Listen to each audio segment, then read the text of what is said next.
Hello बच्चों, तो next हमारा टॉपिक है types of covalent bond. Covalent bond two types के होते हैं, ठीक है। कोवेलेंट बॉन्ड्स टू टाइप्स के होते हैं,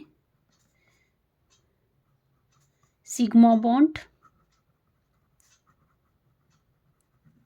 और पाई बॉन्ड, ठीक है। अब सिग्मा बॉन्ड भी थ्री तरह के होते हैं, थ्री टाइप्स के, ठीक है। थ्री टाइप्स के सिग्मा बॉन्ड होते हैं। किस किस के बीच में बनते हैं? एस एस ओवरलैपिंग होगी तो एक टाइप का सिग्मा बॉन्ड बनेगा। एस पी ओवरलैपिंग होगी, एस पी ओवरलैपिंग होगी तो सेकेंड टाइप का सिग्मा बॉन्ड बनेगा।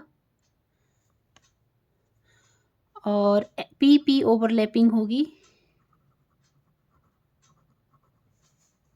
तो थर्ड टाइप का सिग्मा बॉन्ड बने। सिग्मा बॉन्ड सेम है, ऐसे ही सिग्मा बॉन्ड बनेगा, पर एस एस के बीच जब ओवरलैपिंग होगी तब सिग्मा बॉन्ड बनता है। एस पी के बीच में ओवरलैपिंग होगी तो भी सिग्मा बॉन्ड बनता है, और पी पी के बीच में ओवरलैपिंग होती है तो भी पी पी के बीच में ओवरलैपिंग होती है तब भी सिग्मा बॉन्ड बनता है। पर कंडीशन क्या है इसमें? एंड टू एंड ओवरलैपिंग होनी चाहिए। कैसी ओवरलैपिंग होनी चाहिए इन तीनों के बीच में? End to end, end to end overlapping, ठीक है। End to end overlapping. और ये जो हमारा पाई बॉन्ड है, पाई बॉन्ड में साइड वाइज ओवरलैपिंग होती है, ठीक है। कैसी ओवरलैपिंग होगी पाई बॉन्ड में? साइड वाइज ओवरलैपिंग,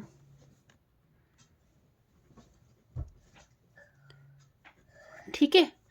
तो हम पढ़ लेते हैं। मैंने बता दिया आपको type covalent bond two types के होते हैं, सिग्मा बॉन्ड, पाई बॉन्ड। अब ये सिग्मा बॉन्ड तीन तरह से बना सकते हैं हम। एस एस ओवरलैपिंग होगी तब भी सिग्मा बॉन्ड बनेगा, एस पी ओवरलैपिंग होगी तो सिग्मा बॉन्ड बनेगा, पी पी ओवरलैपिंग होगी तो भी सिग्मा बॉन्ड बनेगा। कंडीशन क्या है? ये एंड टू एंड ओवरलैपिंग होनी चाहिए, और पाई बॉन्ड में साइड वाइज ओवरलैपिंग होती है, ठीक है।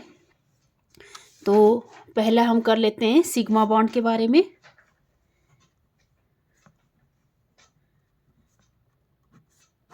सिग्मा बॉन्ड कैसे फॉर्म होता है? एंड टू एंड ओवरलैपिंग से। तो अगर आपको डिफाइन करने के लिए आ जाए सिग्मा बॉन्ड तो कैसे लिखोगे? What is sigma bond? ऐसे क्वेश्चन बन जाता है तो क्या लिखोगे? Sigma bond is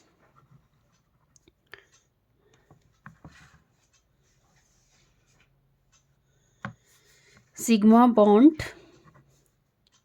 is formed by end to end overlapping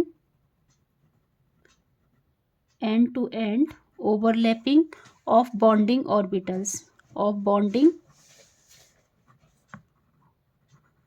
orbitals, ठीक है। Bonding orbitals along the internuclear axis,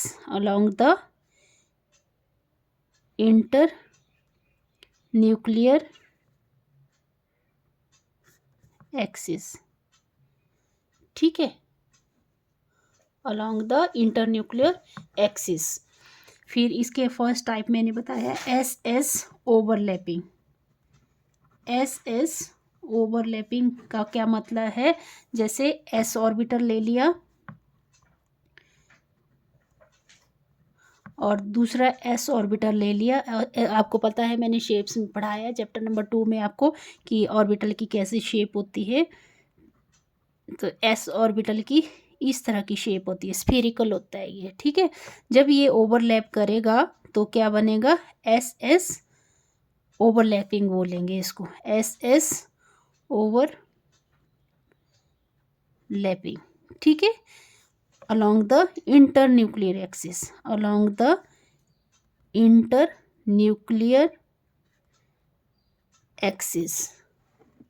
ठीक है, along the internuclear axis। तो अगर आपको लिखना है इसमें क्या क्या लिखोगे? इसमें क्या होना चाहिए? टू हाफ फील्ड होनी चाहिए एस ऑर्बिटल के along the internuclear axis। In this two half filled two half-filled s orbitals overlap along the internuclear axis, along the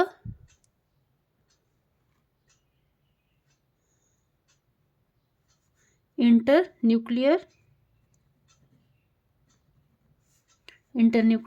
axis. ठीक है, एस एस ओवरलैपिंग का पता लग गया कि इसमें क्या होते हैं। एक हम एस ऑर्बिटल लेंगे और दूसरा एस ऑर्बिटल लेंगे, उसमें जब ओवरलैपिंग करवाएंगे तो ये जो ओवरलैपिंग होगी इसमें सिग्मा बॉन्ड की फॉर्मेशन होगी। ठीक है, और ये एस एस ऑर्बिटल किसके एक्सिस के अलॉन्ग होंगे, इंटरन्यूक्लियर एक्सिस के अलॉन्ग होंगे। ठीक है, फिर है सेकेंड टाइप का S P overlapping. S P overlapping, इसमें क्या लेंगे हम, एक तो एस ऑर्बिटल लेंगे, एस ऑर्बिटल, और दूसरा लेंगे हम P orbital, P orbital.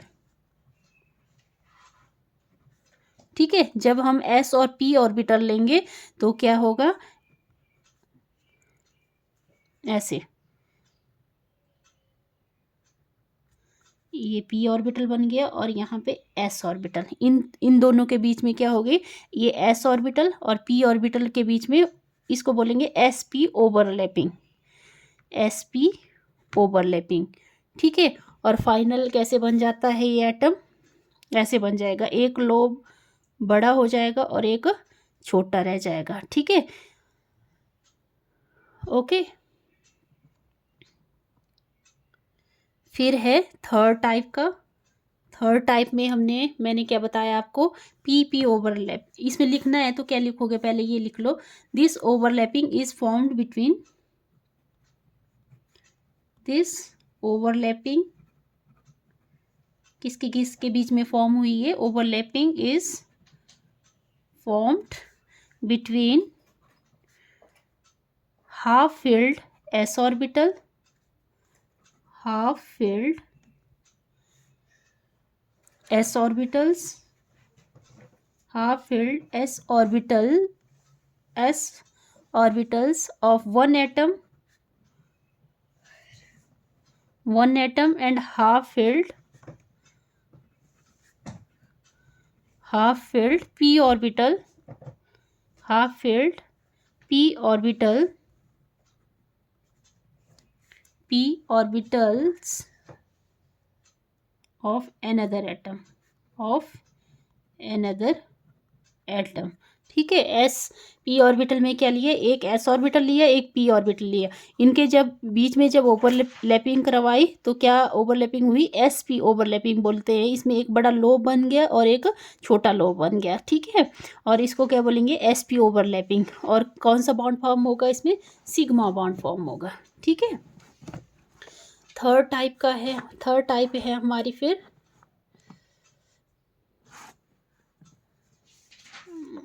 Third type थी हमारी P P overlapping, P P overlapping.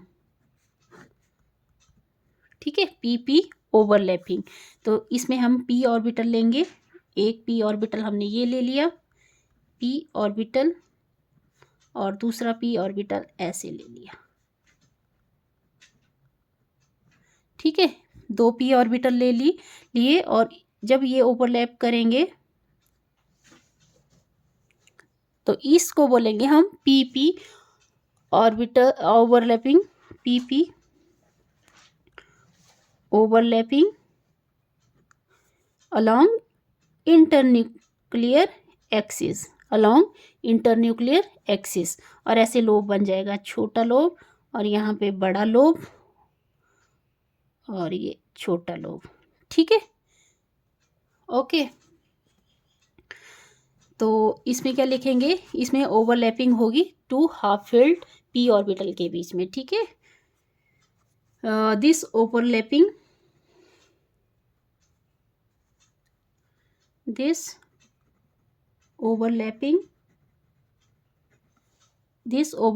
is formed between half filled between half filled p orbitals of two atoms। ठीक है, इसमें क्या हुआ, दो हाफ फिल्ड पी ऑर्बिटल लिए हमने, उसके ऊपर बीच में ओवरलैपिंग करवाई, तो क्या बॉन्ड फॉर्म हुआ, सिग्मा बॉन्ड फॉर्म हुआ अलोंग इंटरन्यूक्लियर एक्सिस। ठीक है, नेक्स्ट है हमारा पाई बॉन्ड।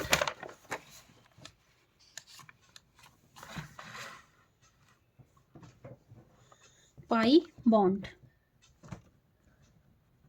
बॉन्ड क्या बताया मैंने, ये जितने भी हमारे सिग्मा बॉन्ड फॉर्म हुए वो एंड टू एंड ओवरलैपिंग हुई। ठीक है, और पाई बॉन्ड में क्या होगी, साइड वाइज ओवरलैपिंग होगी। जैसे ये हमारा एक पी ऑर्बिटल है और ये दूसरा हाफ फील्ड पी ऑर्बिटल ले लिया, और इसके बीच में जब ओवरलैपिंग होगी तो ऐसे ओवरलैपिंग होगी। ठीक है, ये ऐसे।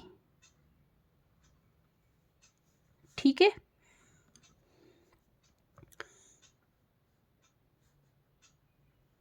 और हम ऐसे शो कर देते हैं इसको, पी ऑर्बिटल और ये पी ऑर्बिटल और ऐसे। ठीक है, और ऐसे भी दिखाते हैं हम, एक लोब ऊपर को बन गया और एक लोब नीचे को बन गया। ठीक है, इसको क्या बोलेंगे, पाई बॉन्ड बोलेंगे इसको। ठीक है, और इसमें हमने क्या लिखना है, पाई बॉन्ड कैसे फॉर्म होता है, pi bond, the pi bond को ऐसे डिनोट करते हैं, pi bond is formed due to side wise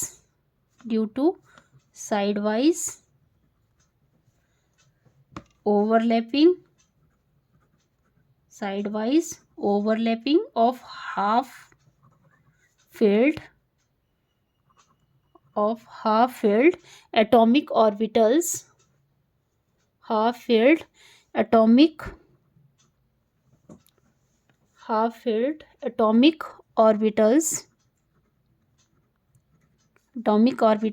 of bonding atoms